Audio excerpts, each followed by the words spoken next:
Testing. Can you hear me? Let me know out there in chat land if you can hear me.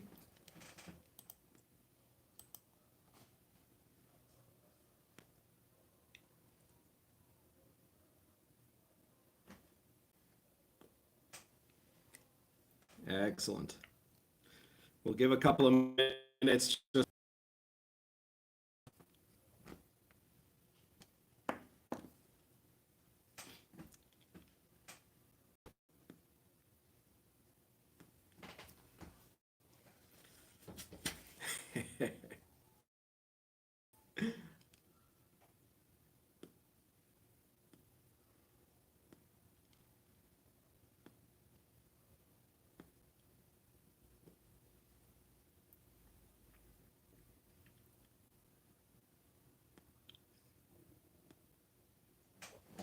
I am going to be answering some questions.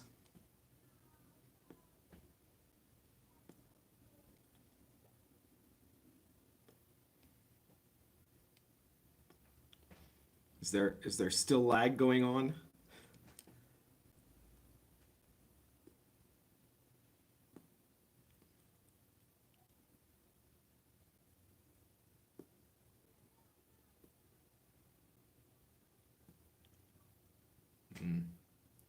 Well, it's touch and go here. You never know how you're going to do with the internet. In theory, it's one of the fastest personal internets around, but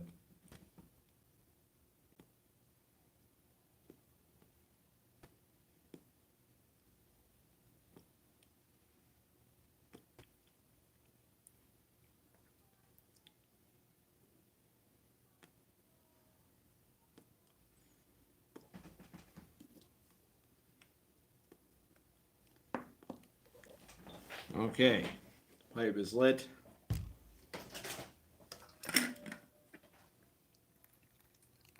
Your latte is poured. So I guess it's time to get started.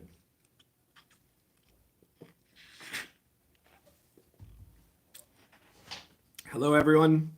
This is the RPG Pundit, the final boss in Internet Shitlords. And tonight, live from South America, it's RPG Pundit Saturday night. I don't often do any live streams on a Saturday because typically on Saturdays I'm running a game. Normally on this Saturday I would be running my Lords of Olympus game. But there have been, even though we don't have here a strict quarantine or shelter in place or whatever they want to call it, there are a lot of people that are taking precautions, and so this has caused some casualties. I'm only running 2 games instead of 4, and one of those 2 is currently being done virtually as well, so there we go. Tonight I'm going to be talking about a number of things. First of all, I will be, of course, as always, answering questions from the Peanut Gallery on a variety of subjects, depending on whether I'm interested in answering or not. But the 3 things I wanted to touch on. First of all, I've had a lot of people asking questions about Lion and Dragon. Apparently, there's been a number of people that have started playing Lion and Dragon online, maybe because they're all quarantined and have nothing better to do. But a lot of people wanted to ask about, how I run it, like what sort of stuff do I do in my game. So I'm going to be talking about that, and I'm also going to be talking about the latest set of demographics that Wizards of the Coast put out their reports on how D&D is doing and what I think about it. And then I'm going to be talking about everybody's favorite topic, which is the quarantine globally, the forever quarantine that some people seem very determined to keep going, and of course other people are realizing is a really, really monumentally stupid idea. We'll leave that for the end so that if there's people that don't really want to hear about slightly more political or rather non-gaming stuff anyway, then you'll get the gaming stuff first, okay?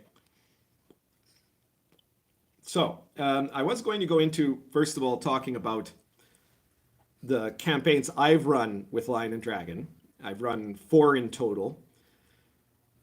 If you count the first one, which was the Dark Albion campaign, where it started long, long ago at the beginning. It was like a 6-year-long campaign, right? So at the start of the campaign, it was started with Lamentations of the Flame Princess. And then gradually, I went changing and changing and changing the rules to the game until what developed was the kind of proto version of Lion and Dragon that you find in the appendix to Dark Albion. So I think that's obviously it has to count because that's where Lion and Dragon came from. But before I get into that, since there's been a couple of questions here relating to Lion and Dragon Dark Albion, so I don't later lose them in the chat log, I'm going to try to address them first. Somebody asked if I can explain about the mass combat system in Dark Albion. Dark Albion has a mass combat system that also appears in the Medieval Authentic Old School Companion, which is the compilation volume that is now available. It's doing really well. That is kind of a source book for Lion and Dragon rules. But you can also use everything, pretty much everything in the Old School Companion in any OSR game that if you want to make it a more medieval-ish type of game with whatever OSR system you use. And so those rules are replicated there. And the mass combat system I use, see, I've always been a guy that does not like suddenly switching to a tactical war game, whether you're talking about starship battles in a sci-fi game or whether you're talking about, suddenly having a miniature combat battle in the middle of an RPG, a fantasy RPG, because there's mass combat going on.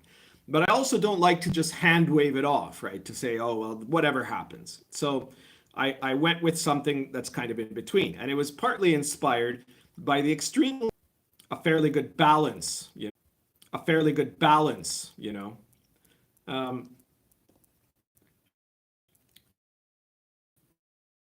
Having some trouble with connections here. Sorry about that. The domain management system that you find in Dark Albion is a very simple management system where a noble house will have like 3 stats: military, financial, and political. And so they have different factors that determine where those stats begin, different ways that they can use those stats or spend those stats, gain or lose in them. And obviously the military stat is what determines what the level of military might any single noble family can bring to the table in terms of a combat. And put very simply, in the mass combat system for Dark Albion, each noble house that's contributing to an army determines how much of their military stat they want to risk. And that might mean because they might want to split those values to keep some on their homeland or to move them somewhere else, or they just don't want to make a really full contribution. You add up all of the military values of the forces that are there. You add up different factors, including the ability level of the commanders, terrain issues. There are a lot of modifiers. And then you do a simple mechanical check that determines if it was a victory or a defeat, if it was a total victory or a partial victory, an undecided battle that just kind of fought and both sides lost troops but nobody really gained anything, or a total rout for one side. Matched to that, there's also a random table that you can use to see how, if you really just want to quick roll everything, to see how the players fared in the battle. Or if not, there's also a set of mechanics for individual combats that players can get into during the battle. So that's basically the way that the mass combat rules go in Dark Albion and also in the Medieval Authentic Old School Companion. Another question from Redstone. He says, hi, I'm DMing a Lion and Dragon campaign. Good for you, Redstone. I really appreciate that. My players are a group of mercenaries, and they're starting to get involved in the war. Any suggestions for adventures and fun, weird things that I can incorporate? Well, I think there's a lot of possibilities. It'll depend on what type of mercenary company you have and, just how supernatural you want things to get and stuff like that. But keep in mind that mercenary companies did a number of different things, especially during wartime. Of course, they went and fought in these mass combats with big armies, assuming there was a noble willing to pay them to do so. And really prestigious ones could end up earning a lot of money, but there were also a lot of mercenary bands that were just basically one step away from banditry. Speaking of which, if the mercenary band is not in a situation where they can find work, banditry was often the other thing that they would do, right? And so there you can, depending on if you're, how your characters are, but assuming that they're a mercenary company, they're probably not super duper lawful. There's a good chance that they will then, be able to straddle that line between, having serving under a legal authority of a noble in a battle versus when they're off work, going and doing criminal stuff. So there you can do a bit of both of those things. Another thing that they would do is stuff like smuggling, scouting. Some very prestigious mercenaries could end up getting jobs as private security in essence for some not usually a noble, but more likely a wealthy villain, a wealthy burgher, somebody who was a merchant or something like that. Escorting large merchant caravans is another possibility. And there's rules on caravans and merchant caravan travel in the Old School Companion as well. So those are all kind of conventional things. But besides that, you can have your characters end up being the ones that are sent as scouts into, a forested area in the, if you're fighting in some frontier region, you're fighting the Scots or you're fighting in the north, where they could run into all kinds of supernatural issues. And of course, there's also the issue of the undead, which is one of the common places where undead can turn up is in the aftermath of a battle. So you can have some fun with that. And you can also have a situation of the characters maybe becoming kind of specialists in dealing with supernatural problems, especially if there's a magister in the mercenary company.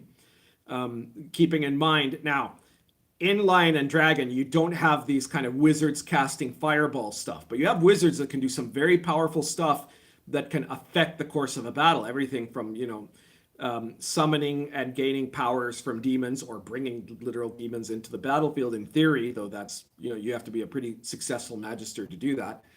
Alchemical substances that can wreak havoc, all kinds of other things, weather stuff. They can create earthquakes, and storms and things like that. So one of the details that you would likely see in a battle in, say, the Albion setting as opposed to historical England is that there would be an interest in protecting one's forces from potential magisters or witches or things that the other side recruited. So those are all just a few ideas of the sort of thing that you can incorporate into your campaign. I hope that helps, Redstone. Let me see if there's any other initial questions here. Robert Roberts asks, newbie question, what does OSR stand for? OSR stands for Old School Renaissance or Old School Revival or Old School Revolution, depending on who you ask, but it's basically the movement that creates new and interesting rule systems from the old original D&D basic rules from the not the current edition of D&D, but the older editions of D&D. It's funny that there's someone on this chat that doesn't actually know that. That's great. Jeez, we're having some trouble with this. But can you guys hear me now?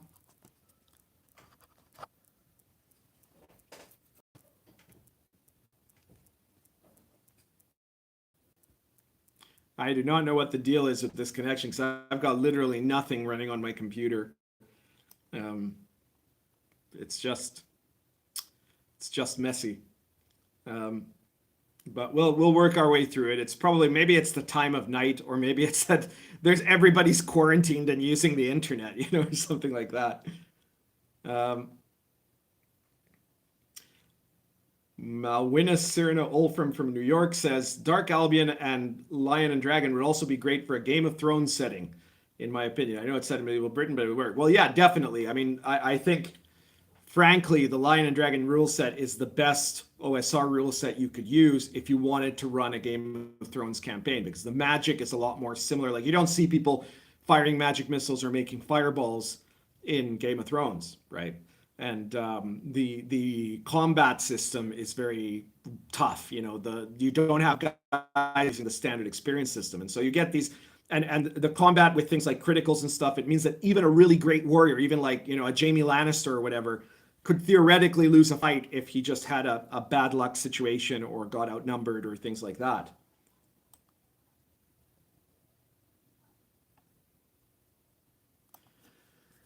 Aaron the Pedantic asks me if anyone on the Lancaster side was involved in a cult, who would it be? Let me think on that one for a second. I would have known the answer to this a couple of years ago, but it's been a while since I've thought about it. There was a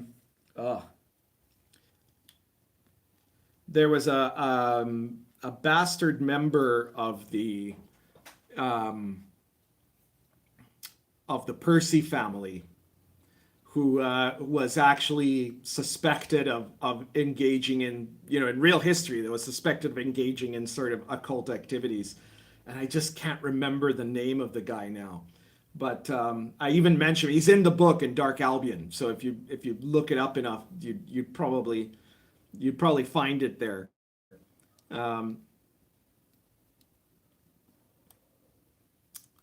Let me see here. Robert Roberts says, ever since I was a little boy, I've wanted to loot France. Well, that's the dream for almost everyone, isn't it?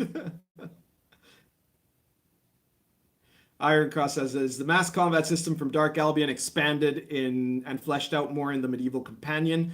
No, it's basically the same system. So the only difference is that in the Medieval Companion, it isn't specific to the Albion setting. So it's made to be more generic, so it can be used in any setting context. Like I don't use, in the domain system, which is tied to the mass combat system in Dark Albion, I divide modifiers to those noble house stats based on regions that people are in, like from where their house comes from and things like that. But in the Medieval Authentic Companion, I make it into a much more generic by generic region type, and that's really the only difference.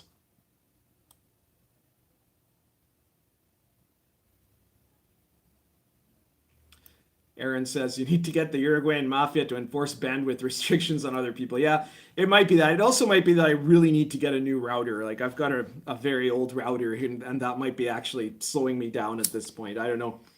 I'm a technological illiterate, so I don't know if that even makes sense or not. Like if having an old router would in some way slow down your connection or not. Maybe some of you guys can tell me if my theory is true.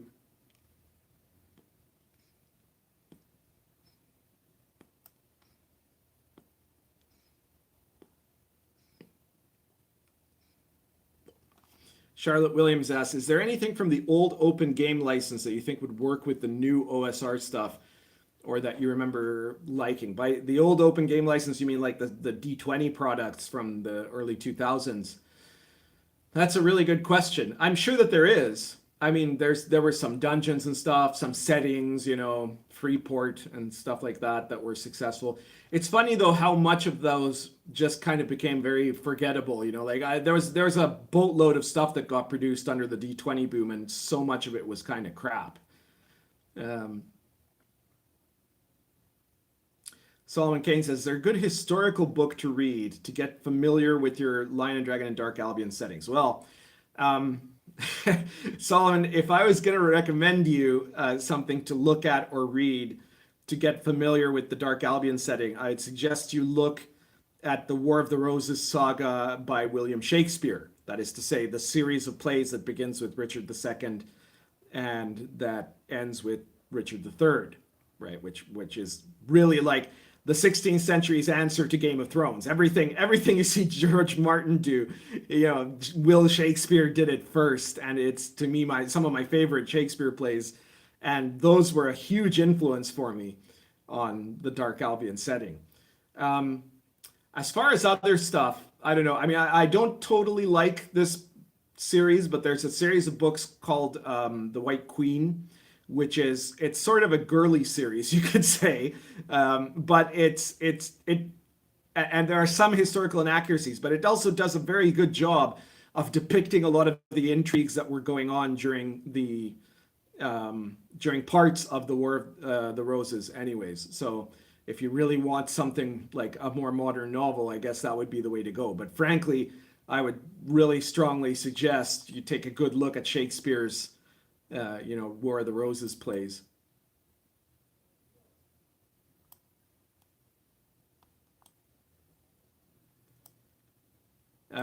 Redstone says, had an idea for my game. The king went crazy because he could see the future. He predicted that Tudor was going to be king. Well, I hate to break it to you, Redstone, but that's not your idea. That's William Shakespeare's. He did it first. It's actually in the plays. Charlotte Williams says, yes, an old router can slow down your connection. Well, there you are. God damn it. I need a new router. George Riddlesbach, Lorraine McLaren Hoopy, good to see you again, sir. And as usual, he's here asking the question. He's our very own, who was it, Cato the Elder, I think it was. Instead of, Carthage must be destroyed, it's why haven't you killed Boy yet? Well, Boy is incredibly resilient, as you know. We took the cat out of the boy, but you can't take the boy out of the boy. Malwinnis suggests Mallory's Arthur. Yeah, that's actually really interesting. It's not really about the War of the Roses in a literal sense, but it's absolutely about the War of the Roses in a metaphorical sense, because Mallory wrote the La Mort d'Arthur. Mallory was a knight who fought in the War of the Roses, and he came up with La Mort d'Arthur while he was a prisoner of war, essentially. You could have said it was also he was a bit of a dubious character. He did some criminal things too, but basically the version of his version of the Arthurian story is totally different than a lot of the other legends. He looks at this as like the tragedy of war, and it's completely, anyone who read it at the time, and it amazes me how few people who are like experts on or amateur experts on the Arthurian sagas, how many of them fail to get this, right? Is that it is very clearly him writing from his sort of experiences of the War of the Roses and the devastation that it caused, right? All of the story of the devastation that was caused at the end of Arthur's reign, and even things like, how the love affair ends up screwing up the whole kingdom and all of this sort of stuff. It comes right out of what happened in the War of the Roses, and they're all acting like contemporary people. That was very common in medieval literature, that you'd have someone write a story about something that supposedly happened, I don't know, in the Roman era, but they're all acting like 15th century Englishmen or something like that. But it's especially notable in La Mort d'Arthur, right? So that is another good sort of inspiration in a sense. Fred Daniel asks, when did Catboy become Boy? Will Bill the Elf be posting a new Last Son video soon? Well, Fred, that's a good point. I wanted to mention, you guys might have noticed I haven't posted quite as much lately, and part of that is because there's another channel you should be checking out, which is Bill the Elf's channel. And Bill the Elf is the player of Bill the Elf in my Dungeon Crawl Classics campaign. And because of the current virus that is going on, that's a game that we've started, and it's the first time I've ever done this. We've started running it virtually.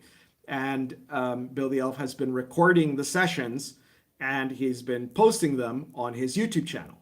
And so this is an opportunity for people to see how I DM Dungeon Crawl Classics, which is very different from how I would DM Lion and Dragon, of course, because DCC is an absolutely bizarro, nuts, gonzo, weird fantasy setting. But if you want to see me DMing, or hear me DMing anyways, check out Bill the Elf's channel. And to answer your question, Fred, I don't know if you've seen, but Bill the Elf has posted the second session now that since we've started recording.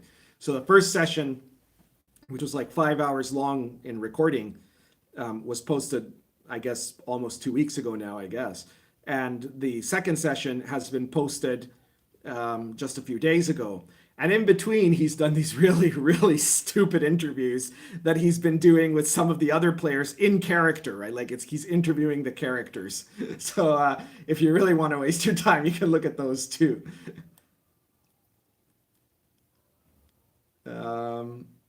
Let's see what else we've got.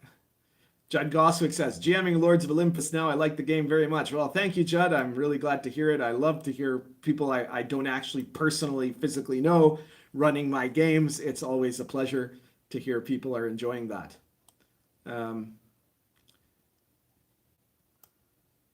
Redstone says, I didn't read that about Shakespeare. He's not all that popular here in Brazil. Thanks for the spoiler, though. Yeah, sorry. I should have warned. It's been so soon that I have to put spoilers on a 500-year-old play. George Wilbach Lorraine says, is animal summoning overpowered in DCC? I don't think so. It also leads to nothing is overpowered in DCC because DCC is nuts, right? Like, it's just insane. So I don't think you can have something overpowered. That's been proven by the fact that, my current party is insanely powerful and they're still having a truckload of fun. But animal summoning in particular, what the funny effect it has is that you have to have bits of the animal you're trying to summon. So you end up having these wizards that are just like, collecting, they're like serial killers or something. They're collecting remnants of any creature that they manage to kill just to be able to later summon it. Dracopol says, waiting for a properly crafted RPG Pundit presents number 100 in science fiction. Well, we had a little problem with the first proof copy. Some details of it were not totally right. The second proof copy has been sent. I'm imagining now it's going to be right, which means that I'm really, really hoping, and I know I've said this before, and this is one of the things that drives me nuts about this business, because I'm not a publisher, but I've worked with many, many publishers now at this point, and every one of them has these sorts of problems, right? Stuff always comes out way longer than what we originally planned for them to come out. It takes a lot more time because there's always stuff that happens. But I'm really hoping that as of sometime next week, RPG Pundit Presents number 100 will be out. For those of you who haven't heard, RPG Pundit Presents number 100 is called Star Adventure, and it's a light space opera RPG, OSR, of course, based on the Lion and Dragon rules, but, made for a space opera type setting. Hisanthrope says, I would never inflict live play on my fans. Well, that was my perspective as well, Hisanthrope. I have trouble imagining that a lot of people are going to be really fascinated with my plays. It's not live plays because it's pre-recorded plays, but because it's actual role playing. It's not a show. It's not a reality show about role playing. So it's just a group of guys role playing. I really had my doubts, except that the DCC campaign is so goddamn funny that we have such a good time that I think there's a chance that people might be able to listen to it and laugh along and find it amusing, because it's not a normal D&D game by any means. It's just crazy, and it's got an incredibly tight-knit cast of players who are they've completely bought into the craziness of it, right? Like, they're just running with it in every way, and it's fantastic in that sense. Darren asks, what are your thoughts on Mongoose Traveler 2nd Edition? Well, I didn't have any problem with it. I ran it for a campaign, actually, not that long ago, and it was a very good campaign. I find that most versions of Traveler are really similar to each other, and I think only real Traveler fanatics have serious issues with the difference between this Traveler or that Traveler, Not a big deal to me. Aaron the Pedantic says, Bill News Network is your source of hard-hitting interviews straight in the Black Pyramid.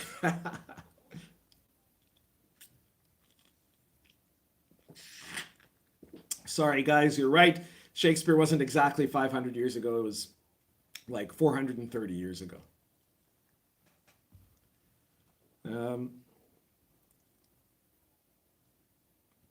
Redstone says, in DCC, 500 commoners are overpowered. They'll probably kill everything. Yeah, that's not untrue.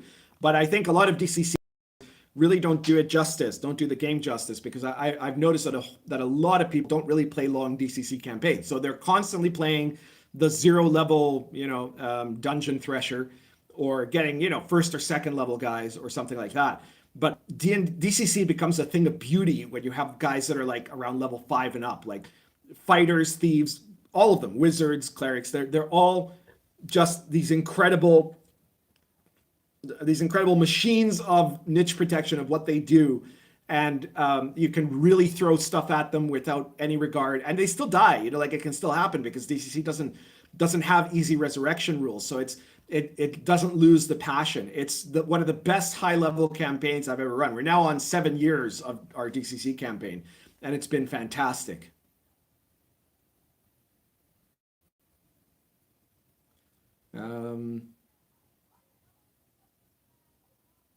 Let's see what else. Well, okay, it looks like I can get started on talking about my various Lion and Dragon campaigns and what I've done with them. So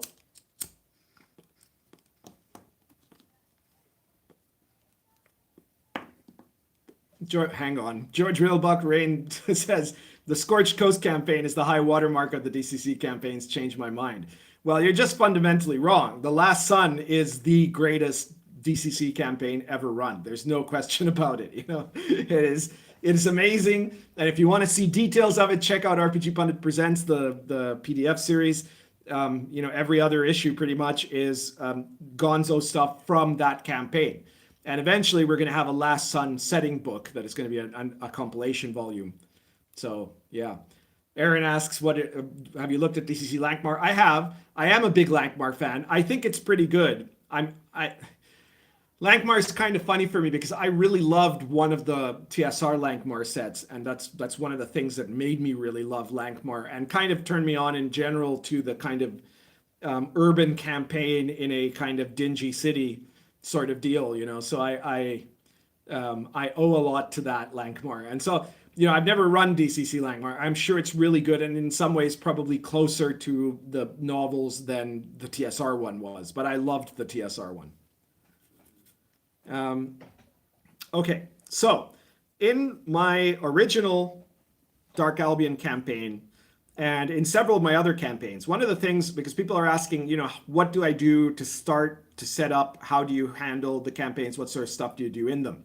So my original Dark Albion campaign had a group of characters that were adventurers that were connected to a particular patron. At the early part of the campaign, that is to say, in the early part of the War of the Roses, it was the Earl of Warwick, and also a real bastard, right? And then in the second half, after Warwick has his downfall, they ended up being working for Richard Crookback, the future King Richard III. So in both of those contexts, you had the characters being right in the middle of the political intrigue and also working for somewhat morally questionable bosses who would be willing to send them on missions that were sometimes dirty, and also who had a lot of power and influence and so on to deal with supernatural stuff. You don't always have to have a game where you start with the party having some kind of a patron, but it is often a good way to bring that party together, especially if they're from disparate social classes and things like that. But there are other options. As one of the people in the chat today mentioned, there's the mercenary type campaign. I haven't actually run one of those, but I can see immediately how that could be a really good, campaign to run.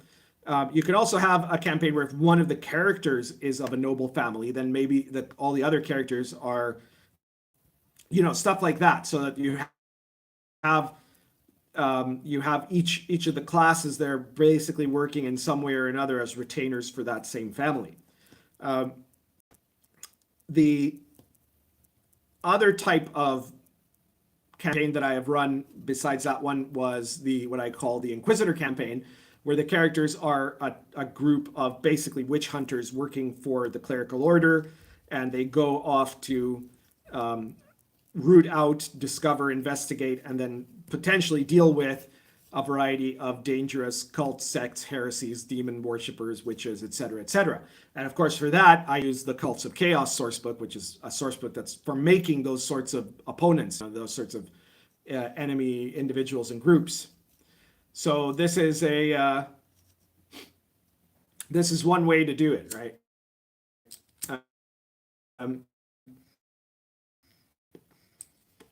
In my latest Lion and Dragon campaign, the characters are from the knightly class and up, and in the other one, the characters are randomly determined, but generally are not going to be nobles or something like that, right? So they're they're two totally different groups. In all my other campaigns, I've had all the players make 2 characters and then choose in each session which character they play. So that way you can have 2 characters that are from different social classes, they're different character classes. And that also means that if you're playing both of them, because you get to decide in each one, you can have one of them die and then you're starting again with a level 0 guy, but the other guy is higher level. So you can then, have a bit of both of the action there. Some players, of course, would choose just to stick to one all the way if they found a character they really liked, and then you're getting more XP for that character. But if he dies, you're starting again from scratch. But in this latest campaign, I intentionally had 2 different groups that in each session I tell you, okay, we're doing this adventure is for Group A or for Group B, right? And they're very, very different sorts of adventures. The knights are all doing military style adventures or very epic sort of quests, the sort of thing knights would do, and the other guys are doing kind of dirty jobs for an aged knight who is also a kind of a former adventurer himself, monster hunter, who's a real bastard and has had he knows a lot about occult stuff, even though he himself is not a magister. And he's a collector of weird things. And so he sends them out to do these weird sort of medieval weird adventures. So those are the kind of setups that you can have. I mean, there are others too. You could have a setup based around all the characters being, middle class, so to say, intermediaries in a noble court or in the royal court, right? Have a game that's totally based on political intrigues. And, in the Old School Companion, I have a section that's all about, with adventure seeds about courtly intrigues. You could have a group that's, a merchant company and are trying to make a living, kind of like, the Traveler thing in the Traveler RPG. A lot of campaigns are that the company is, that the party is a small trading company with a little trading ship, and they're going from planet to planet trying to make a living. Well, you could do that with a caravan in a merchant company in Lion and Dragon. And in fact, again, in the Old School Companion, there is a whole section on merchant companies. So there's a lot of those sorts of options, and there's nothing to say you can't have actual like dungeon crawl type adventures. In fact, in Dark Albion, there are several very medieval-esque dungeons that are there. One that it's like an old tomb, one that's a barrow mound, one that's some pagan ruins, one that's like an ancient elven complex, right? Because that's something that's in Albion, and stuff like that. So it's just about making sure that the medieval part stays in it. There's an adventure in RPGPundit Presents that has a dungeon in it. So it's a medieval authentic adventure, and it's a pretty good one. So you can do that as well. The point is just that you can also have a lot of other type of adventuring, and all of it with that kind of medieval flavor.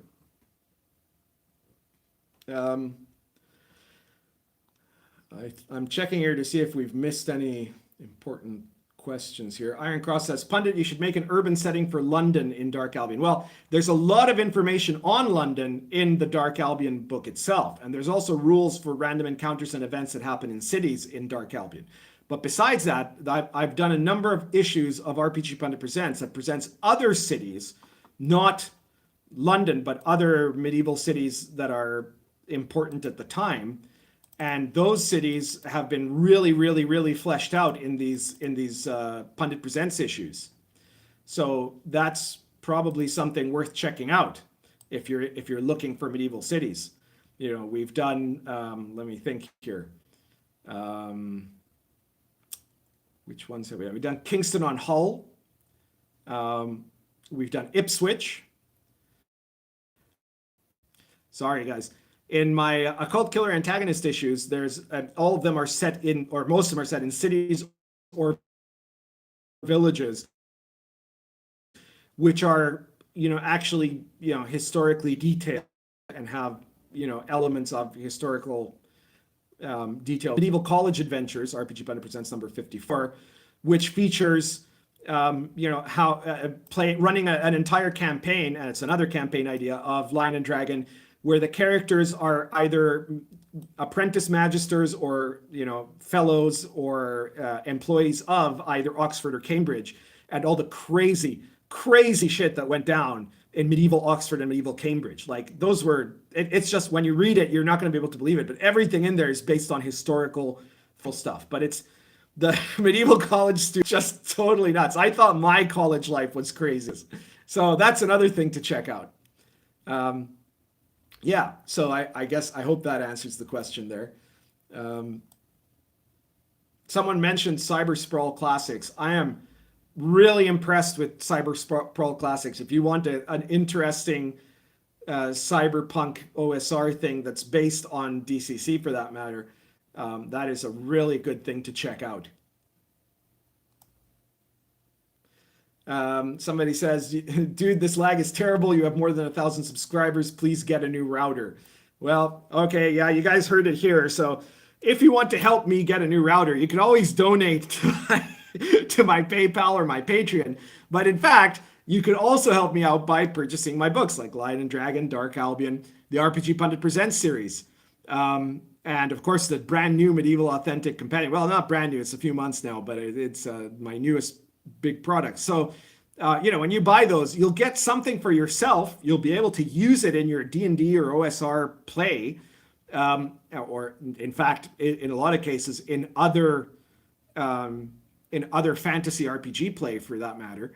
And at the same time, you're, giving me some cash that I will use. And I promise I'm going to really get to work on getting a new router. The problem is I can't get a new router myself, not because there's any kind of a quarantine here, because there isn't, like I bought a new screen just a little while ago, but because I'm an idiot. I'm technically illiterate. I mentioned this many times. Not technically, technologically illiterate. I'm very literate with words. I am just an imbecile when it comes to technology.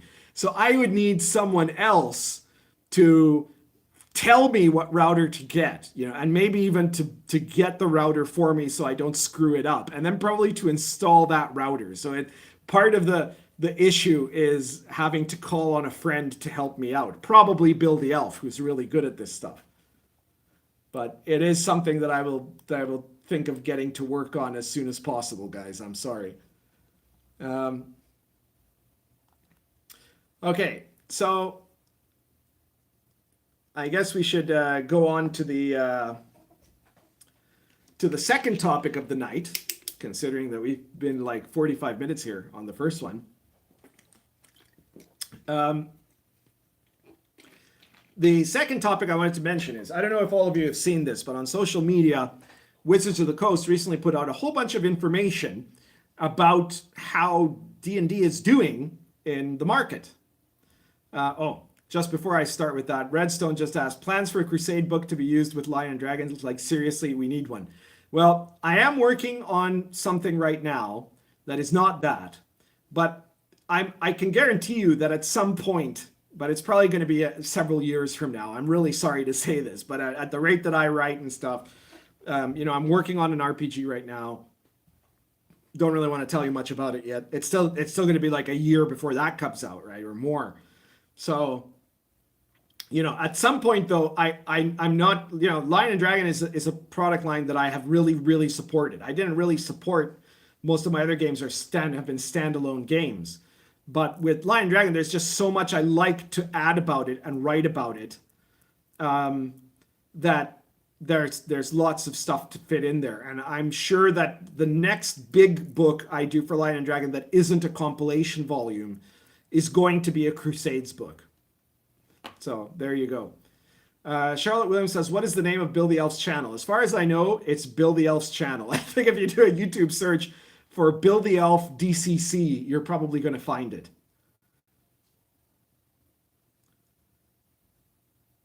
Iron Cross says, looks like I need to get the Medieval Companion because it has all the medieval relevant Pundit Presents issues. Well, it has all the medieval relevant Pundit Presents issues from the first half or so of the RPG Pundit Presents series. So it's like 266 pages. It's a ton of material. It's got stuff on, the elves. It's got character classes. It's got expanded critical tables. It's got a ton of new magical stuff like new grimoires and magical techniques, expanded astrology, stuff on the tarot, all kinds of interesting stuff that you can add to your magic system. And then all the other stuff I've mentioned so far and a few others I've probably forgotten about. Uh, George Bills Buckler says, isn't Lion and Dragon just ongoing support for Dark Albion really? Well, you can look at it either way. To me, I think really Dark Albion is the setting book for Lion and Dragon, even though it came out first. I kind of see it that way. Okay, so Wizards of the Coast. If you guys are going to allow me to talk about this, I don't know. Maybe not interested. Maybe you don't want to hear anything about Wizards of the Coast. But they came out with these statistics, and apparently, D&D 5th edition is doing really, really well. And that's not a surprise to anyone. It's very obvious. There's no question that it's doing really, really well. And in fact, I'm going to start by saying I have no reason whatsoever to doubt pretty much any of the statistics they put out. It all seemed to me to be very believable statistics, but they're still very interesting statistics that confirm some of the things I was already kind of assuming. So in these statistics, which they put out in these little ridiculous infographics, it mentions the age range of gamers that play 5th edition.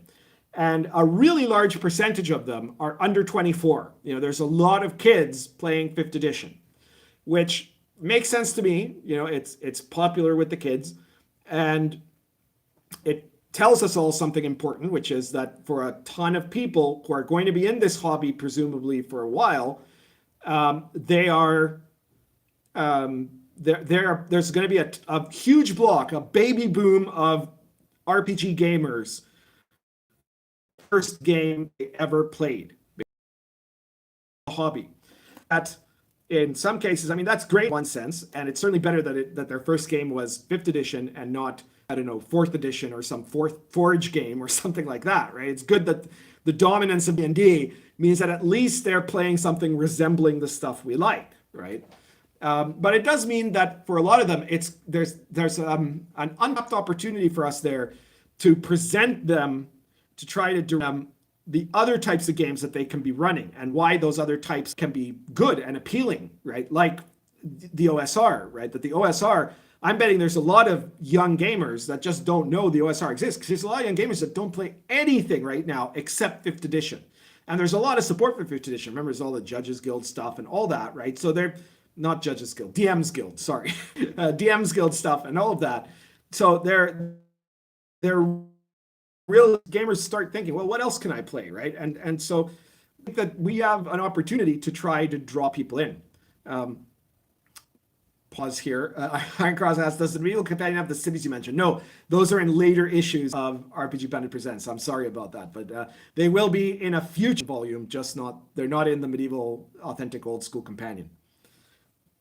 Okay, back to D&D.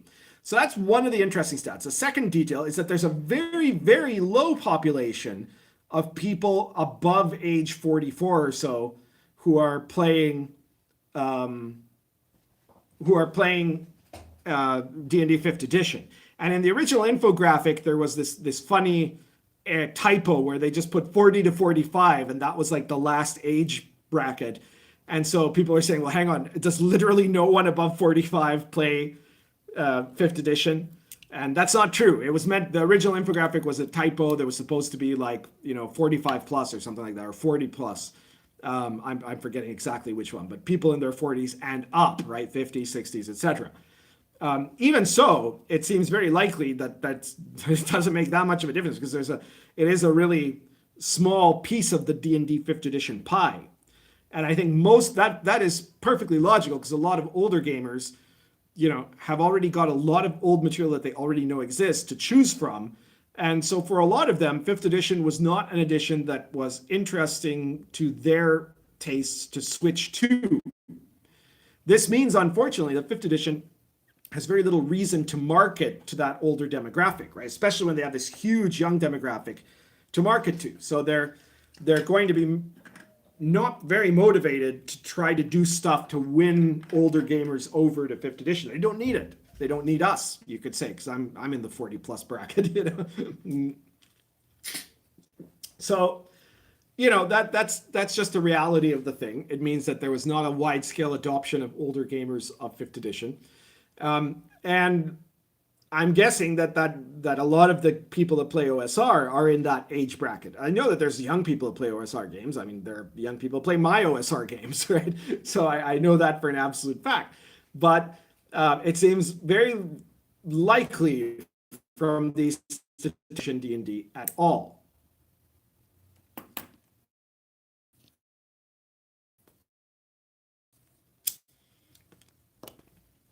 There was another interesting infographic, which I'm really surprised to get them into trouble, which is that they divided the players of 5th edition D&D into male and female. And they did actually add one section that was non-binary or other. So I guess that what they meant there was, male identifying and female identifying, if you will. And they said that about, I think it was like 60 something to 30 something are men versus women playing 5th edition. They added the little detail, and growing to the women's section, because it's very important to note that, for some reason, it's absolutely more for them to get new female players and new male players, which is just stupid, right? The whole point is just get new players, It's perfectly fine that, over a third of gamers playing 5th edition are women, but that's also not something that is, I don't think it's shocking. I mean, about a third of my gamers are women. So, this is not outside of the norm. People just they keep trying to push this, just like, in the movies now, anytime that you get a superhero movie with a female protagonist, like Captain Marvel or something, they're like, this is the first time there's ever been a woman superhero on film, and then the next movie that comes out, I don't know if it's whatever they do next, the Scarlet Witch. This is the first time ever. At last, we have women in the Marvel universe, and they just announced this. This is crazy. I cannot believe it. Sorry for going on a tangent here, but they have hired, Lucasfilm hired the executive assistant of Harvey Weinstein, right? Because she's a woman, right? But they hired her. The person who literally was there the whole time while Harvey Weinstein was doing what Harvey Weinstein does, right? And look the other way. They hired this person to produce a new Star Wars show that's going to have all women characters, right? It's going to be the Star Wars Women Edition, and they've hired some women writers that don't really like Star Wars at all, and a bunch of people that don't really think Star Wars is good at all. And then you've seen like the press, of course, the leftist media has come out with stuff like, oh, finally there's a reason to watch Star Wars, right? Because Star Wars was just crap before now, and so they say, oh, the Mandalorian is going to be in a lot of trouble, because of this thing, that they're trying to produce, right? And of course they're saying, oh, at long last, strong female characters in Star Wars. These dumbasses just ruined the entire Star Wars franchise in order to have a trilogy that was all about a Mary Sue strong female character wrecking the series, So like, and that wasn't the first strong female character in Star Wars either. It was Princess freaking Leia. She was a strong female. She was a real character for starters. But anyway, so you're getting this same kind of triumphalism in the D&D crowd, claiming, oh, look at this, we've got 38% of women are playing, are among D&D 5th edition players. And, I think that might be a slight growth from what there was before 5th edition. It might have been, before it might have been 30 or 29 or something like that, instead of whatever it is now, 35 or 37. But it's not a gigantic difference. And, if you're producing stuff that is meant to appeal to women, that is being written by people who are radical third wave SJW feminists, I don't think you're going to see that is going to have a lot of effect of winning over people. There are a whole bunch of movies that prove that. Movies that were made with this all-female cast, with a female producer and writer and director, and it was all about the women. And then, these movies flopped terribly, just terribly. And they're like, oh, this is the fault of sexism and men. No, it's because men and women didn't go to see it, which proves that a lot of women have no interest in this kind of pandering, right? And, I probably shouldn't mention it, but, there was like what was it? It was at around 1% that classified as non-binary or other players, right? Which makes you think, that, again, pandering to that particular kind of demographic. And again, I am have no problem with having intelligent inclusion in any kind of media, right? Like if you write intelligent characters, it doesn't really matter if they're non-binary or not. There's a non-binary, I think she's non-binary character in, what is it, in Millions, who's like, you know, complete badass. You know, I when they first introduced that character, I think in the second series, is it Millions or Billions? I'm forgetting now. The one about the, you know, Wall Street guys and corruption and the DA of New York and all that. In the second season, when they introduced the character, I thought, oh, okay, here's this whole series going to crap. But actually turned out to be a fantastic character. So that's great. You know, not a problem. But the problem is when you're just putting stuff that is pure lip service. And a lot of, you know, and I think that this is a criticism that it surprises me you don't see more LGBT people saying it. A lot of it is absolutely forgettable lip service that they put into the game. And when it's not, it's really like this heavy-handed pandering stuff that ends up coming across as just preachy and one-dimensional. And that's the problem. You know, like you could do this so much smarter in a way that would also, you know, have interesting characters that are useful to the thing, and not just like, you know, you're in a village and you see the, you know, in one of the houses identified in the village is the home of the blacksmith and his husband. You know, that adds nothing to the context. It's just pure virtue signaling, right? So, you know, it's just not a smart tactic in any sense for these guys. Anyways, let me take a look at what your comments are. I'm almost afraid to look, but let's see here.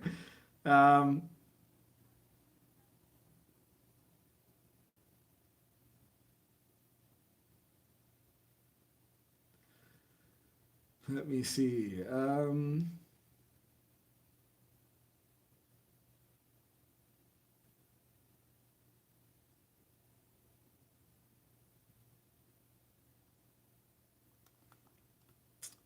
lot of comments about stuff that I wasn't talking about. All right. Redstone says Weinstein's secretary knows all the places where the bodies are buried. She probably buried some. Yeah, and that's who they're putting in charge of their newest and most exciting Star Wars series ever. Because, you know, she has a vagina. Even though she was in some way, at the very least, if for no other reason than willful ignorance, responsible for a whole bunch of crimes committed against women, you know, peripherally responsible, you know, not she wasn't the one doing it. It was Harvey Weinstein doing it, but still. The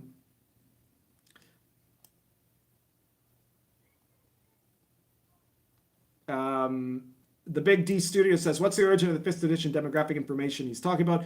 It's something that came out on Twitter you know, it's official Wizards of the Coast information. They released it. You know, to promote how successful they're being, and you know, it's true, they're being very successful.